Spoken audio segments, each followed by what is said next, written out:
Hello? My name's Marisol, and I survived a flight I was never meant to walk off of. It wasn't the altitude that nearly killed me. It was my own sister. Midway through the flight, my chest tightened, my breathing turned shallow, and as I reached for my inhaler, she ripped it from my hand and shouted to the entire cabin, "She's on street drugs!"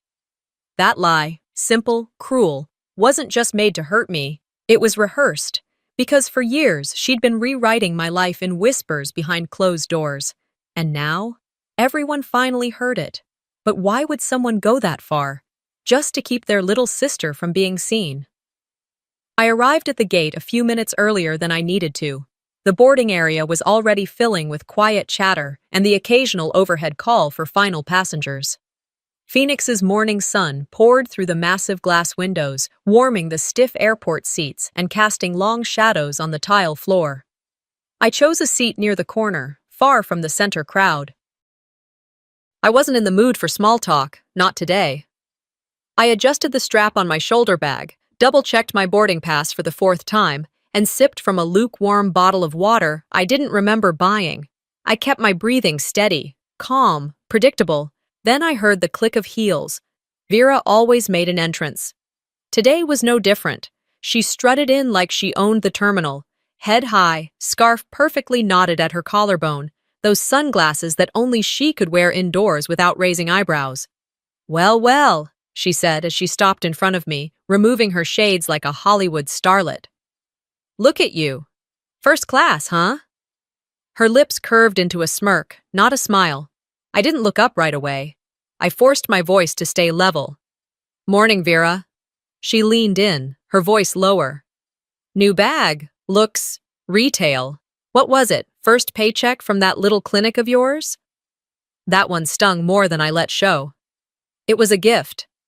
"From who?" "Your doctor boss with the wedding ring tan?" I said nothing. I wasn't about to let her goad me before we even boarded. But I could already feel the shift, the subtle tilt in power that she always brought with her, like walking into a room and turning off the oxygen. The gate agent called our boarding group. I stood, quietly collecting my things, and walked to the queue. Vera followed close behind, her tone loud enough now for others to hear. "First class," she said, dragging the syllables out like they were some foreign concept. "Look at you, moving on up. Must be that insurance settlement you pocketed." A man in front of us glanced over. Vera smiled, like she'd just made an innocent joke. I stayed silent, eyes on the carpet. My palms were already damp, my lungs slightly tight, not from illness yet, just the pressure of being in her proximity. Once seated, I tucked myself into 2C and placed my bag beneath the seat. I reached for my inhaler, habit more than need, and held it loosely in my hand. My breathing was fine. But I'd learned over the years that being around Vera required preparation. She dropped into the seat beside me. "You know, people talk, especially in families. They say you've been playing the sympathy card for years." I didn't respond. "You want to know what Mom told me before she passed? Marisol has always been good at pretending to be weaker than she is. Her words, not mine." That wasn't true, at all, and she knew it. But she also knew I wouldn't argue. Not here, not in public. Not with strangers within earshot who might nod in agreement without knowing the backstory. The plane began to taxi. I closed my eyes, steadying my breath. This was just a flight, less than 2 hours. I could survive 2 hours. 30 minutes into the air, the pressure changed.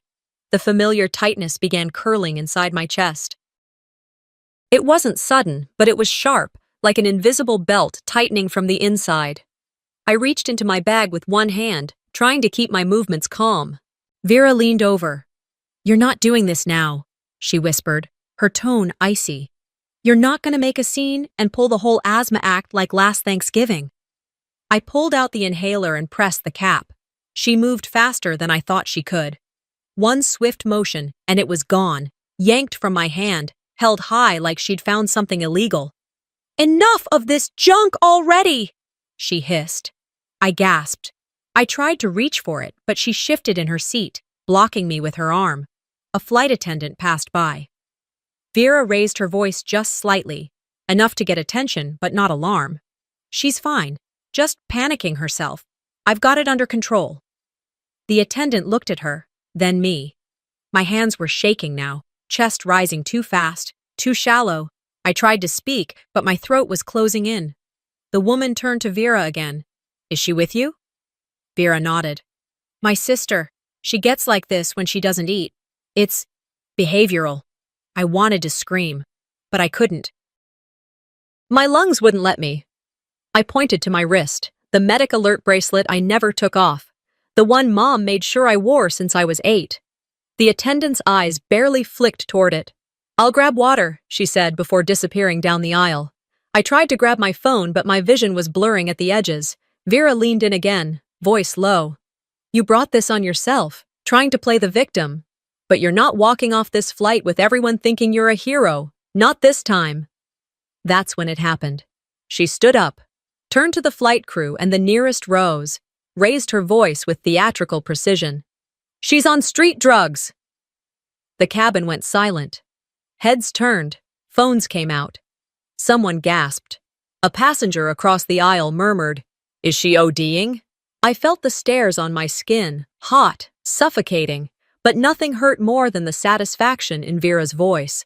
Calm, collected, as if she was doing everyone a favor. I clawed for breath, for truth. For someone to look at me and see a person instead of a problem. But all I saw was Vera, holding my inhaler like evidence in a trial I hadn't agreed to. People didn't move. Not right away. It was as if her voice had stunned the entire plane into a momentary stillness, like someone had unplugged the hum of routine and tossed the cabin into a vacuum. I could hear the faint click of a camera app. A soft, Jesus Christ, from the row across. My lungs were begging for air, but my mind was spiraling faster. She's on street drugs! Vera's words hung in the air like smoke, thick and inescapable. They echoed in my ears even though she'd only said them once. I could feel everyone's eyes crawling over me, looking for signs of collapse or guilt or whatever image her accusation was building in their minds. I was still fighting for breath when the flight attendant rushed over, not to me, but to Vera. Ma'am, are you okay? She asked her. Not me, the one wheezing. The one folded over and gripping the armrest like it could ground me from drowning in air that wouldn't enter my lungs. Vera responded like she was annoyed, not concerned. She started acting erratic. Pulled this out, she said, waving my inhaler like it was a stolen weapon. I don't think that's even prescribed. The attendant's eyes flicked to the device, then to me, then back to Vera. You're her? Sister? Vera said quickly, stepping forward. She has issues. We've been dealing with this for years. You know how it is. No, they didn't know how it was. Because if they had, someone would have asked me, not her. But no one did. I reached for my wrist, tugging up my sleeve with trembling fingers. My medical bracelet gleamed under the cabin lights. Engraved, as always, Marisol Kerner, severe asthma, albuterol rescue. I held it up. She's just anxious, Vera told them. It happens when she feels cornered. That's when the second flight attendant showed up, this one a little older, her expression more clinical. She looked at the inhaler Vera was still holding. We need to verify this isn't a prohibited item, she said. Her tone wasn't hostile, but it wasn't kind either. She didn't look at me when she said it. She reached over and took it out of Vera's hand, glanced at the label, then frowned. It's hers, I managed to wheeze. It's mine. The older woman turned to me finally. Your family already confirmed it's not prescribed. I blinked, stunned. What? Your sister said you don't have a prescription, and she's traveling with you. She's lying, I gasped. But I could already feel the shift, not just in my chest, but in the mood around me. Trust had been handed off to someone with a calm voice and clean blouse. I had none of that. All I had was panic, and now, apparently, a reputation. They took my inhaler to the galley. The panic built quicker after that. No one was yelling anymore, which somehow made it worse. My hands trembled so violently I couldn't hold my phone. I tried to pull up the email with my digital prescription copy, but the screen blurred under my tears, and I couldn't keep my thumb steady. I returned to my seat because I didn't know where else to go. I sat there, breathing through clenched teeth, eyes fixed on the back of the seat in front of me. My heart pounded like it was trying to break free from my ribs. The man across the aisle kept peeking over, concern flickering in his eyes, but he didn't speak. The woman beside him pulled her daughter closer, whispering something I couldn't hear. The little girl stared at me, wide-eyed. Even the air felt judgmental. I felt like I was shrinking. I wanted to disappear into the floor and never have to come back up. Everything inside me screamed for justice, for someone to stand up and say, "Wait, something doesn't add up here." But no one did. Not yet. I was on my own. I closed my eyes, not because I wanted to rest, but because I had to shut it all out before it devoured me whole. That's when the voice came back. Not Vera's. Not this time. Another voice, layered beneath the fog of my panic, clearer than anything I'd heard all flight. "You always take things that don't belong to you." I knew that voice. It belonged to my 11-year-old self's nightmare. Suddenly, I wasn't on a plane anymore. I was in Aunt Lucy's den. Summer. The heat sticking to my skin. The television blaring cartoons in the background. I was staring at a $20 bill on the coffee table, money that wasn't mine and never tempted me. But it vanished minutes later, and Vera was already in the kitchen telling Aunt Lucy that she'd seen me shoving something in my pocket. I'd denied it, confused and tearful. Aunt Lucy didn't yell, but she didn't believe me either. She just asked me to go sit outside until dinner. Vera sat in the cool of the living room, sipping soda and watching her show while I waited on the porch with red cheeks and a stomach twisted in shame. Back on the plane, I opened my eyes. That same acid guilt returned, curdled with age and repetition. "She's always been a thief." That's what Vera had said when she leaned in just before yelling to the crew. Not loud enough for others to hear, just enough for me. Enough to sink me back into the version of myself she liked best. Helpless, voiceless, guilty without cause. But I wasn't 11 anymore. I sat up straighter. My breath still rasped, but it was enough. I would make it enough. Because I knew the truth now, clearer than ever. She didn't want me weak because I was weak. She needed me to be weak so she could stay in control. And if that meant letting me suffocate in front of strangers to protect her image, she would do it again. That whisper, curled at the edge of my mind like smoke, had never really left me. It lived in the silent spaces of family dinners and birthday calls I wasn't included in. It echoed through the years every time someone in the family joked that I was dramatic, that I took things too personally, that I was sensitive. The truth was, I had been conditioned to remain quiet. Because every time I tried to speak, someone louder rewrote the story. And no one was louder than Vera. I pressed my forehead against the cool window of the plane, letting my eyes blur with the clouds outside. My throat was still raw from wheezing, but I'd regained some control of my breathing. Barely. The recycled air inside the cabin felt stale, judgmental even, like it had already chosen a side. My body was rigid, stiff from trying not to take up space, from trying to disappear without vanishing. The memory came sharper this time, not just the image of that summer day at Aunt Lucy's house, but the details I had tried to forget. I had been 11. Vera was a teenager, full of her usual charm with the adults and venom with me. I remember the feeling of the fan barely cooling the sticky heat inside the living room, cartoons buzzing in the background. Aunt Lucy had gone into the kitchen to prepare lunch. The $20 bill sat on the coffee table next to a stack of unopened mail. I didn't touch it. I hadn't even looked at it for more than a second. But when Aunt Lucy came back and noticed it missing, Vera's voice had been swift, calm, confident. She had her hand near it when I left. Maybe she thought no one would notice. No anger, just cold suggestion. And that was all it took.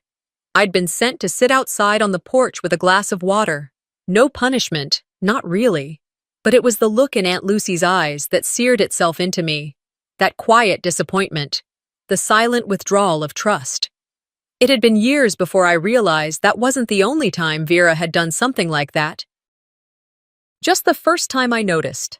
Now, seated on a plane thousands of feet in the air, accused of something worse by the same sister who had stolen my truth more times than I could count, I understood something clearly. Vera didn't just lie to protect herself. She lied to control the narrative. And when people believed her, it was because she made it easy. She looked composed. She sounded reasonable. And I, still that quiet little sister, looked like the problem. A vibration buzzed against my thigh. My phone, still lodged halfway in the pocket of my seat. Luisa, Tia, read the screen. I didn't answer. My hands were trembling too much to unlock it, but seeing her name alone sent a quiet ache through my chest. Tia Luisa had always watched us from the edges of family gatherings. She never took sides, but she saw things. A few years ago, she'd pulled me aside during my mom's birthday party, after Vera had left in one of her huffs. She'd whispered, "Your mom knew, Marisol." She saw what Vera did, she just didn't know how to stop her. I remember standing there, stunned. It was the first time anyone in the family had acknowledged, even indirectly, that I wasn't imagining it, that maybe I hadn't been the difficult one all along. And then Mom got sick. Fast, aggressive, the kind of diagnosis that doesn't leave room for unfinished business. After she passed, Vera had stepped into the matriarch role like it had been waiting for her, arranged the funeral, sent out the estate documents, handled the lawyers. I had been grieving. She had been reorganizing. The phone stopped vibrating. I slipped it back into my bag. The overhead lights dimmed as the flight prepared to descend into its last phase before landing. A subtle shift in the atmosphere told everyone to settle down, return trays, return to their designated places. I didn't have one. I glanced down at the floor near my feet and noticed my carry-on had shifted slightly under the seat during the commotion. I leaned forward slowly, my chest still tight, and pulled it up into my lap. The outer pocket was zipped, but I knew what was inside. I hadn't planned to read it on the plane. I'd brought it because it felt wrong to leave behind. I needed something tangible, something that reminded me I had not imagined my life, my pain, or my place in this family. The envelope was thick and labeled in my mother's handwriting. Medical records, do not discard. My heart picked up speed as I slipped my fingers under the flap and slowly peeled it open. Inside were neatly folded pages, some still clipped together with the tiny gold paper clips Mom always used for important documents. I recognized prescriptions, scanned letters from doctors, even an old emergency room intake form with my name scribbled in shaky handwriting, my mother's, from the night I'd nearly stopped breathing in college. Beneath those papers, something else, a notarized document with the state seal. At the top, Advance Healthcare Directive and Medical Power of Attorney. My name was on it, my mother's signature, dated and confirmed. I flipped to the third page, Vera's name. She agreed to file it, I whispered to myself. It came back to me now, like a Polaroid developing in real time. Mom had told me in the hospital, voice thin but firm. Don't worry about this paperwork, Marisol. Vera said she'd take care of it. You just rest. I had trusted that, and Vera had lied. She hadn't filed anything. She hadn't informed anyone. And now, she had stood on a plane in front of dozens of strangers and painted me as a threat, knowing full well that I had the legal right to manage my own medical treatment, and that she had buried that truth under her performance. I felt the heat rise from my chest to my face, not from panic this time, but from something else. Resolve. I folded the papers carefully, slid them back into the envelope, and returned the envelope to my bag. Then I zipped it shut, not with fear, but with clarity. This wasn't over, and when we landed, I wasn't just going to walk off that plane. I was going to walk into a confrontation that had been building since childhood, and this time, I would not be silent. The paper felt heavier now that I knew what it represented. I didn't dare look around the cabin. I didn't want to see the stairs or catch another glance of someone trying to record me through the crack in their seat back. I kept my body angled toward the window, shielding the documents with my coat, and laid them carefully across my tray table. The turbulence had started picking up again. Nothing dramatic yet, just the kind that reminded you weren't grounded, that you were floating in a metal tube thousands of feet above a world that would keep spinning with or without your crisis. I unfolded one page at a time. Most of it was standard medical paperwork, prescriptions, ER forms, printouts from asthma specialists over the years. But as I got to the second clipped packet, my breath caught. This time not from illness, but from recognition. There it was, on the top right corner of the page, in neat legal print. Medical Coordinator, Vera Aldridge. And below it, my name, my records, my rights. Everything clicked. Every doubt I'd tried to smother for months exploded into clarity. Mom hadn't just trusted Vera to file these documents. She had made her responsible for managing them, and Vera had accepted. She had nodded her head at the hospital, pretended to be helpful, and promised to handle it. Meanwhile, she was planning how to control the narrative all over again. A paper clipped to the back of the form was creased at the corner. It looked as if it had been folded, then unfolded hastily, perhaps by someone who had hesitated before hiding it away. I smoothed it out. A note in my mother's handwriting. Marisol, keep this with you. If anything ever happens and I can't speak, this says you can. My throat tightened. I hadn't remembered this note when I packed. I hadn't even known it was in here. But now it felt like Mom had reached through the silence, through the years of being erased, and given me back my voice. The plane rocked slightly. A steward's voice crackled over the intercom, asking everyone to return to their seats. I gathered the pages, slid them back into the envelope, and tucked it securely into the zippered compartment of my purse. Then I reached for my wallet to double-check something I hadn't looked at in weeks. My insurance card. It wasn't there. I blinked. I opened every fold in my wallet, checked every crevice. No card. Instead, I found another card from the same company. Same logo, same color scheme. But this one was expired, and the name on it, Melissa K. Andrews. Not me, not even close. I sat there stunned for a moment, staring at the wrong card like it might change if I looked at it long enough. Then it hit me. Vera had access to my bag at the terminal. She had insisted on helping me reorganize my things after TSA. She had made some offhand comment about how cluttered my purse always was. "Let me help you," she'd said. "You're going to lose something important in this black hole." That's when she did it. She slipped out my card. She planted another. She sabotaged my proof of treatment and created enough doubt to make herself look like the trustworthy one when I inevitably collapsed under pressure. I gripped the seat arm with one hand and my purse with the other. My head was buzzing. Not from anxiety this time, but from rage wrapped in precision. Cold, deliberate betrayal wasn't an accident. It was a tactic. She didn't just want to silence me. She wanted to make sure I couldn't prove myself even if I tried. The aisle was clear now. Most passengers had settled down after the earlier drama. The air was calmer, on the surface. I stood up slowly, knees stiff, and stepped into the aisle. Vera was seated 2 rows up in first, leaning back with her arms folded and an expression like she was ready to win another round. When she saw me approach, her eyebrow arched. "Did you come to thank me for stopping your little scene?" she said quietly, still smiling. "No," I replied, keeping my voice even. "I came to tell you I remember everything." Her smile twitched. "Everything? Mom asking you to file my medical directive. You said you did. You didn't. Maybe it got lost." "No. You buried it, like you always do when something doesn't fit your story." Vera's smile widened, but there was something brittle behind her eyes now. "And what are you going to do with that memory, little sister? Cry to the flight crew? Hand out printouts?" "I'm going to tell the truth," I said simply. "And when they ask who lied, I'll have papers. You'll have performance." Vera snorted under her breath. "God, you're dramatic. I was trying to help you." I leaned in slightly, careful not to draw attention. "If you push this 1 more inch, I will make sure they know what you did. And this time, I won't let you rewrite it."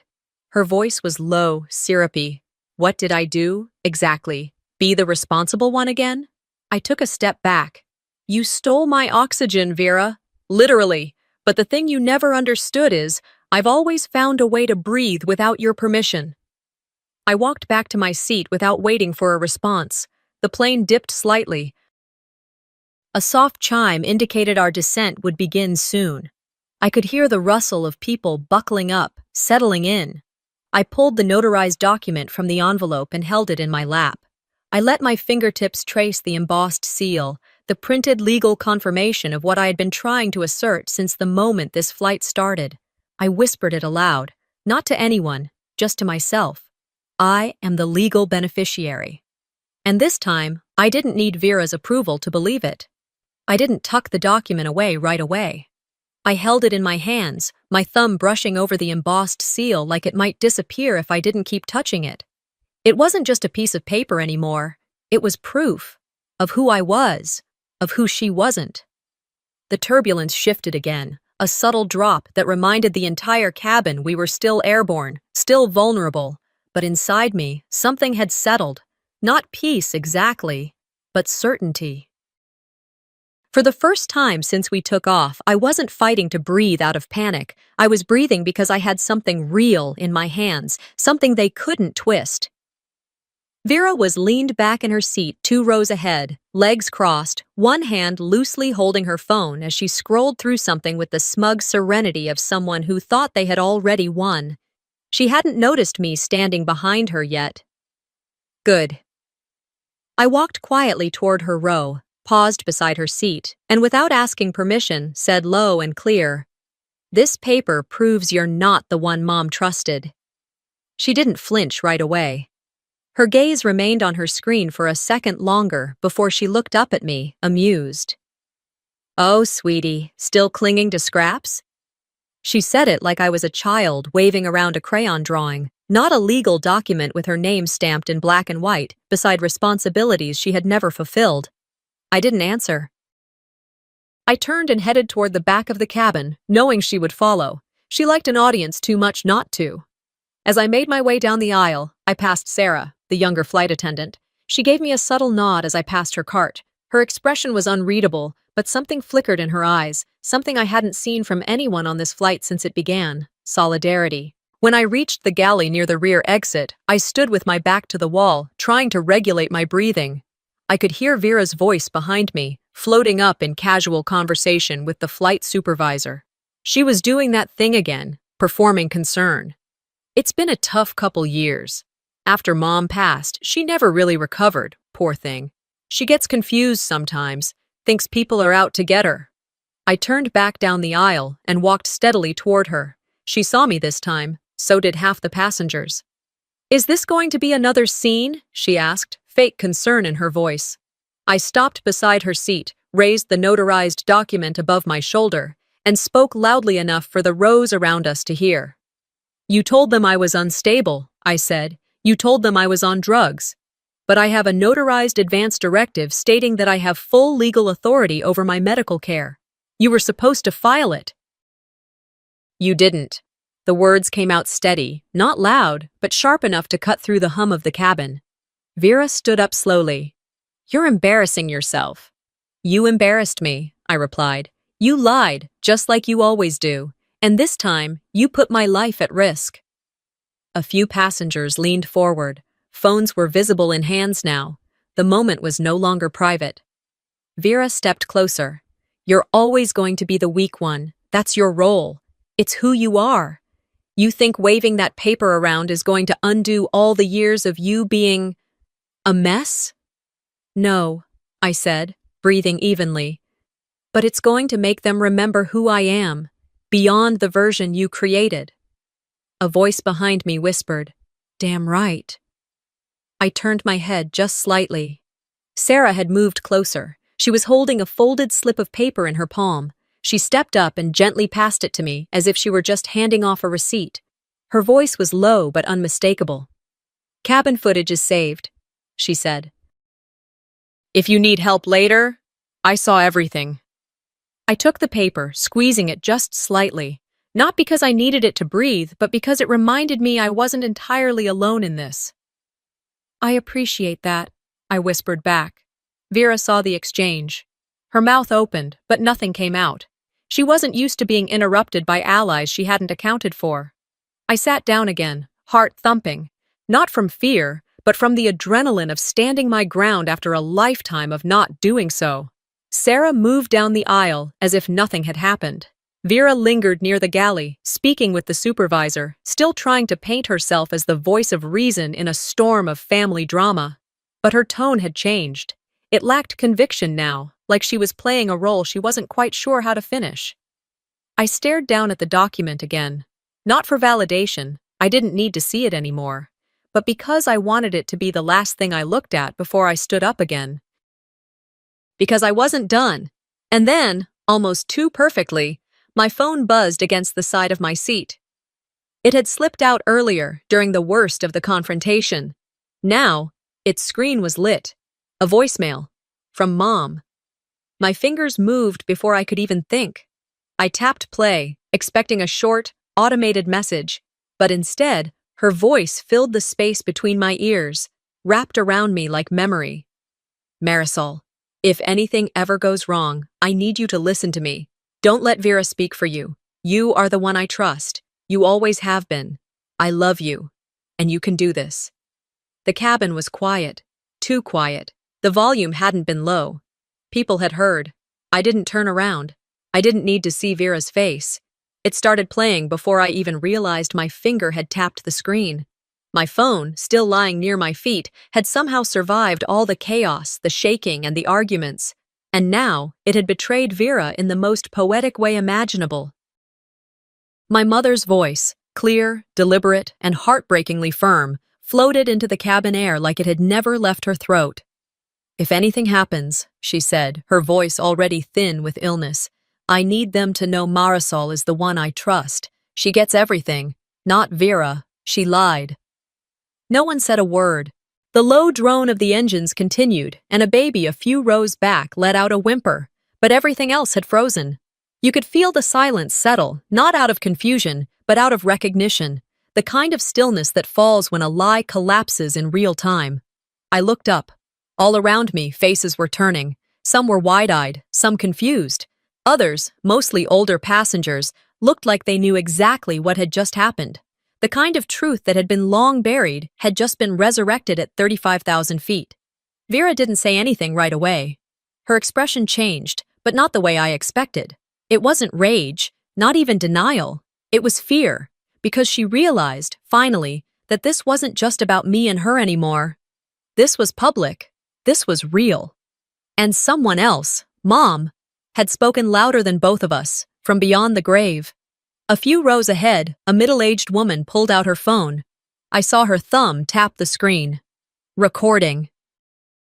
Behind me, someone muttered, "You hear that?" That was her mother.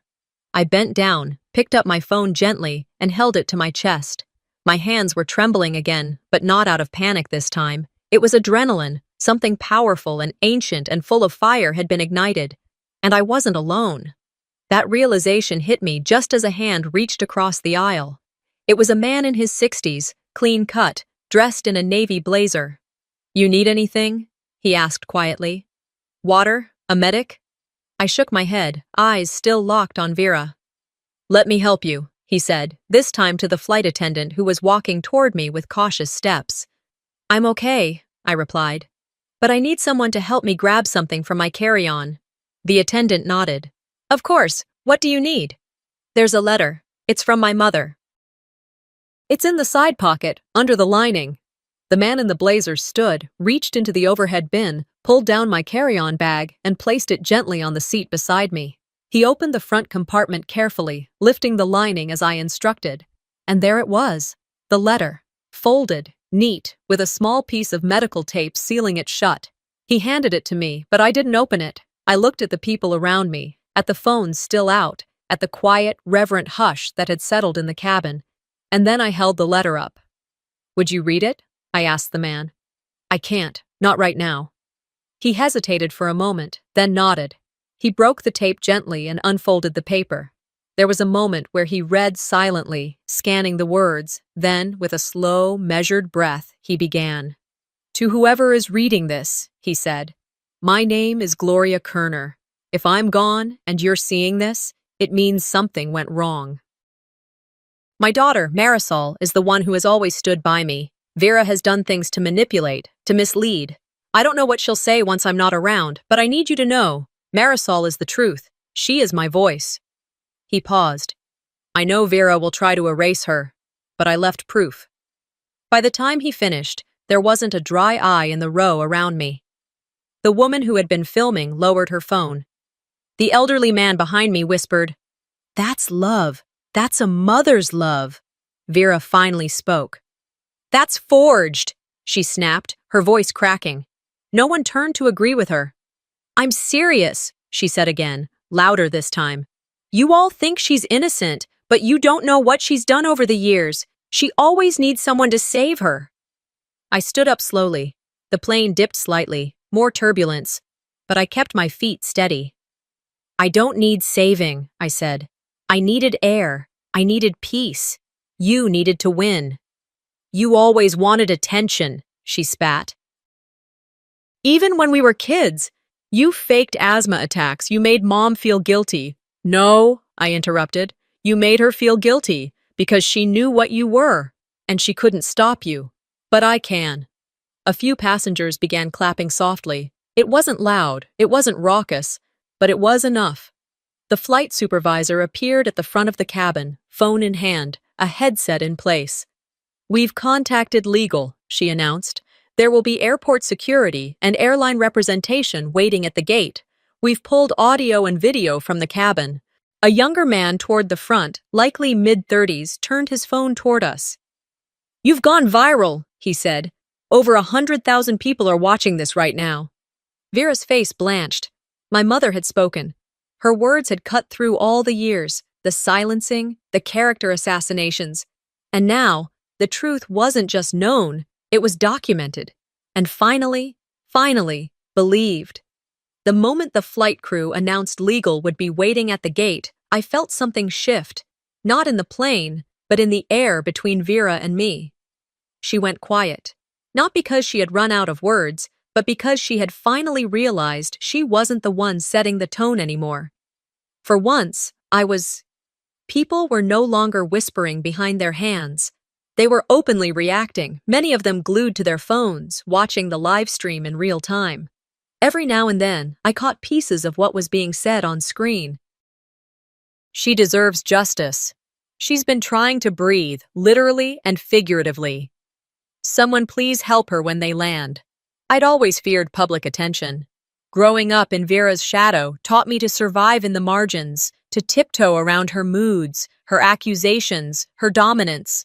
But right now, with the whole cabin witnessing my truth finally being heard, I felt stronger than I ever had. The seatbelt sign chimed. Overhead bins rattled with the soft rumble of descent. The plane began to dip slightly, a sharp reminder that we were still mid-air, still suspended between what had happened and what would come next. That's when the flight supervisor approached again. She knelt beside my seat, her voice low, firm, calm. Ms. Kerner, she said, do you feel unsafe with your sister remaining on board until landing? I took a breath. Not a shallow gasp. A real, full inhale. I feel unseen, I replied. But not anymore. The supervisor nodded like she understood more than what I said. Understood. Effective immediately, your sister is no longer recognized as a next of kin for any medical decisions on this flight. I've removed her from the passenger assistance log. From 2 rows up, I heard Vera scoff. The kind of breathy half-laugh she used when something didn't go her way, but she wanted to make it look like it didn't bother her. The supervisor added, We've also flagged the incident with corporate. If you'd prefer to disembark separately, we'll accommodate that. No, I said, meeting her eyes. I want to walk off this flight the same way I walked on, with my head up. She gave me a small, respectful nod and moved on. The hum of the engine deepened as we prepared for final descent. Somewhere near the front of the plane, a child asked, Mom, is the lady okay now? And I heard the mother respond softly, She's doing great, baby. She's doing really great. Vera hadn't moved. And she stayed seated, back rigid, arms folded, staring out the window like she was above all this. Like the plane descending around her didn't concern her at all. I stood, slowly, purposefully, walked up the aisle, not to start something, but to end it properly. She turned her head slightly when she noticed me beside her seat. Can't wait for applause when you step off, she said, tone flat, eyes sharp. I don't need applause, I said, but I do need you to hear this. She sighed, leaned back as if giving me permission. That's always been her way, pretend to grant what was never hers to allow in the first place. You think everything that happened on this flight was about pity, I continued. But it wasn't. It was about consequence. Yours. She narrowed her eyes. You'd be nothing without me. I made you. You were just a sickly kid with no voice, no spine. I nodded slightly, absorbing that like I had 100 times before.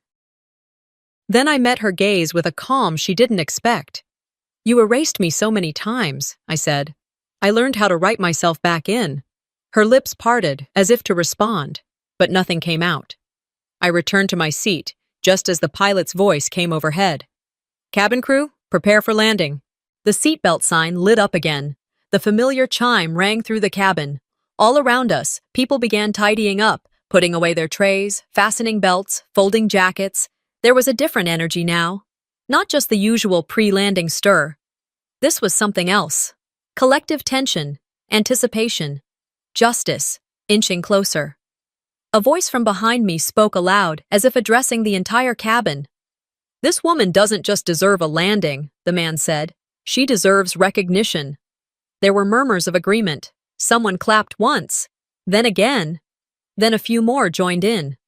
It didn't swell into a standing ovation, and I was grateful for that. This wasn't theater. This was real.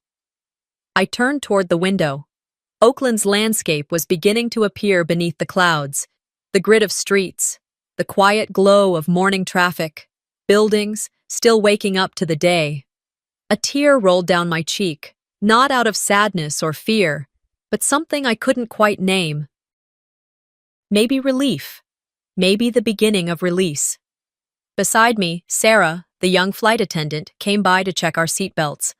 She paused, leaned in close, and whispered so only I could hear. You did it. And I whispered back, not yet, but I'm close. She gave the smallest smile and continued down the aisle. I looked out the window again, watched the runway approach. And as we descended, I said it out loud, not to anyone in particular, not even to Vera, but to myself.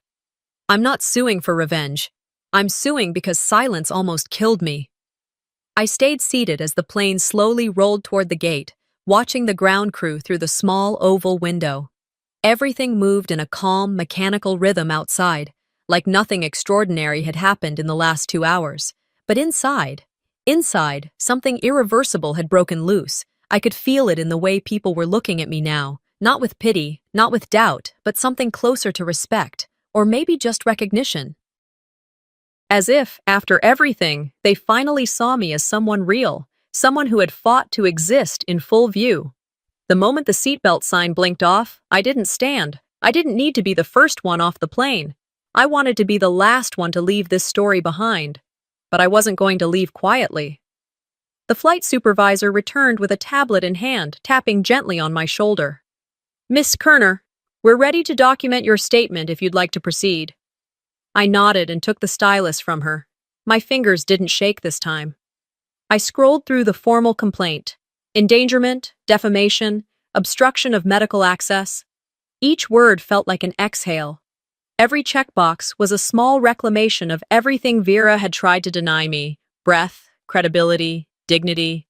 I'd also like this to be part of the airline's internal report, I added. Not just an incident log. She nodded. It already is. I signed my name. Just as I was handing the tablet back, a voice floated through the aisle behind me, deep, warm, with a slight rasp. Young lady, it said, you fought with lungs and dignity. That's rare. I turned and met the eyes of an elderly black gentleman who had sat 3 rows behind me the entire flight. I'd barely noticed him during the chaos, but something about his presence now felt grounding. I didn't speak right away. Just gave a small nod, pressing my lips together to stop them from trembling. Most folks panic or lash out when the world tries to silence them, he continued. You just stood your ground. You didn't scream. You didn't flinch. That takes more courage than most folks got. Thank you, I managed. He patted his chest. I got 3 daughters. I raised them to speak up. Watching you today made me feel like I did all right. It was the kind of compliment you can't buy, can't even ask for. It rooted something inside me. I hadn't expected kindness from strangers to be the thing that finally made me tear up, but there it was. I wiped a tear from the corner of my eye as passengers began slowly standing, reaching for bags, preparing to disembark. Two TSA officers stood just outside the gate windows, flanked by an airline security manager. Behind them, a cluster of people with press badges waited, some already pointing cameras toward the plane. Vera stood too, slowly, cautiously. She was no longer straight-backed and poised. Her jaw was tight, her eyes darting from one face to another like she was trying to predict who would still believe her, who might defend her, who might walk away.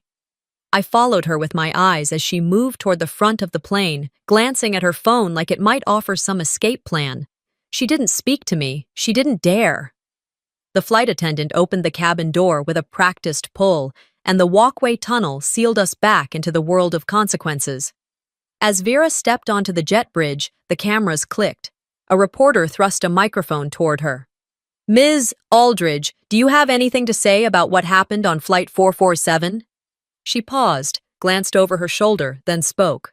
"It was a misunderstanding," she said. "A family matter." Taken out of context. From behind her, a live stream replayed on a tablet screen held by one of the TSA agents the moment she grabbed the inhaler from my hand, followed by her yelling across the cabin. Context? It was all there. I stepped off the plane next. The flash of cameras greeted me too, but this time I didn't lower my eyes. I didn't hide behind my bag. Someone shouted, "Are you okay, Ms. Kerner?" I nodded. "I'm breathing. That's a start." Another reporter asked, "Do you plan to press charges?" "I already have," I said. Then, one final voice, someone from the back of the group, probably not a journalist, but someone watching all of it unfold, called out loud enough for everyone to hear. She thought power made her untouchable, but the truth always lands. The crowd murmured. I glanced once more toward Vera. Her face was unreadable. She was no longer playing a role. She was just caught in it. I was escorted down a separate hallway where a quiet corner had been set up for my formal statement. A female TSA officer offered me water and a place to sit. I took the water, declined the chair. "I'm not here to rest," I told her. "I'm here to make sure the next woman who gets silenced doesn't have to fight this hard to be heard." She nodded. "Take your time. We're with you." The words echoed long after she walked away. I knew there would be more to come. Interviews, paperwork, meetings with lawyers. There would be fallout, maybe even from within my family. But I wasn't afraid of that anymore. The hardest part wasn't confronting Vera. It was surviving the years of her rewriting the world around me. And now, for the first time in my life, I was the one holding the pen. By the time I woke up the next morning, the world had already moved. My name was trending on social media, though I didn't check it myself. I didn't need to. Messages started pouring in through text and email, some from people I hadn't spoken to in years, some from complete strangers who had seen a woman stand up for her breath and her story on a flight that wasn't just about turbulence in the air. And yet, I felt no urge to celebrate. Instead, I dressed in the same navy blouse I wore to Mom's hospice meetings, tied my hair back like I used to when she needed me to read documents aloud, and walked 2 blocks from my aunt's house to the community center where her memorial had been moved after the church grew nervous about the cameras. They'd set up a quiet table at the front, covered in white cloth and flanked by framed photographs. One of Mom holding me as a toddler, one of her on her wedding day, one of her in her final months, still wearing lipstick and pearls. A small crowd had gathered.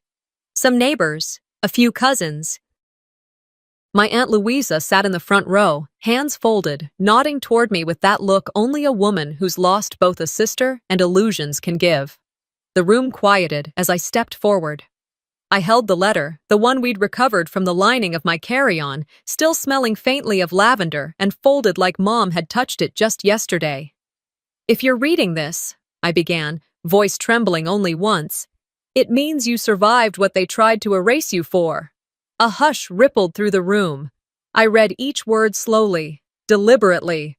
I didn't look up, not until I reached the last line. "I know Vera will try to erase you, but I left proof." By then, I didn't need to see who was crying. I just needed to finish. When I finally looked up, I saw Louisa wiping her cheeks, a teenager recording with a cracked iPhone, and 2 women near the exit clasping hands in silent solidarity. Vera wasn't there. I didn't expect her to be. She'd stepped down from her job that morning. Her employer had issued a statement about violations of ethical conduct. The airline followed suit shortly after, but the public didn't wait for institutions to speak. Within hours of landing, my inbox was filled with messages from women, teachers, nurses, caretakers, small-town lawyers, sharing their own stories, sisters who had been silenced, wives who had been called crazy, women who knew what it meant to lose oxygen, sometimes physically, sometimes emotionally, and be told it was their fault. "You gave us a voice," they wrote. What they didn't know was how much they gave me in return. Later that afternoon, I met Sarah at a quiet coffee shop a few blocks from Lake Merritt. She arrived with her badge still clipped to her tote bag, her hair pulled into a low bun, and a paper cup already sweating in her hand. "I don't usually do this," she said as she sat down. "But I didn't want you to think your voice disappeared the moment we landed." "It didn't," I said. "Because of you." She shook her head. "You didn't yell, but you made everyone listen." I took a breath, not because I needed one, but because I could. "Maybe power isn't volume," I said. "Maybe it's presence." She nodded slowly, then reached into her bag and pulled out a folded note. "This is for the official record," she said. "My statement. I emailed corporate too, but I wanted you to have it personally." I took it. Not for evidence, for peace. We didn't linger much longer. She had another flight to work. I had a walk to take. The sun was beginning to dip toward the horizon as I circled Lake Merritt. The breeze was warm, the kind that lifted your hair just enough to remind you that the world was moving forward, even if you weren't ready yet. I found a bench beneath an oak tree and sat down. The same one Mom used to stop at when she needed to rest on our afternoon strolls back when I visited her last spring. She'd always joke, "This is the only place in Oakland where you can hear your own thoughts and not someone else's opinions." She wasn't wrong. I pulled my inhaler from my bag and set it beside me on the bench, just for a moment, just to sit without gripping it like a lifeline. People passed me, some with dogs, some with earbuds, most with no idea who I was. And for the first time in a long time, I didn't care. I had nothing to prove to anyone anymore. But even as the quiet settled around me, I could feel a version of myself still lingering in the past. 11 years old. Sitting on Aunt Lucy's porch. Holding a glass of water I didn't ask for, my lungs tight, my throat burning with accusations I didn't understand. And even now, even after everything, part of me still sat there. I whispered to the wind, not expecting an answer. I got justice. But part of me is still 11, sitting on that porch, being called a thief. The leaves rustled above me like someone had heard. I reached for my inhaler, placed it back into my bag, and stood. I didn't need it anymore, not today. I walked along the lake's edge, one step at a time, heart steady. I survived, not to prove her wrong, but to become who I was before she made me invisible. Sometimes, survival isn't just about breath, it's about reclaiming the truth that's been taken from you piece by piece. Marisol didn't fight her sister with fists or fury. She fought with presence, with paper, and with her mother's final words. What would you do if someone in your family tried to erase your voice? Let us know in the comments, and if this story moved you, don't forget to subscribe for more powerful true-life stories that reveal what people do when silence is no longer an option.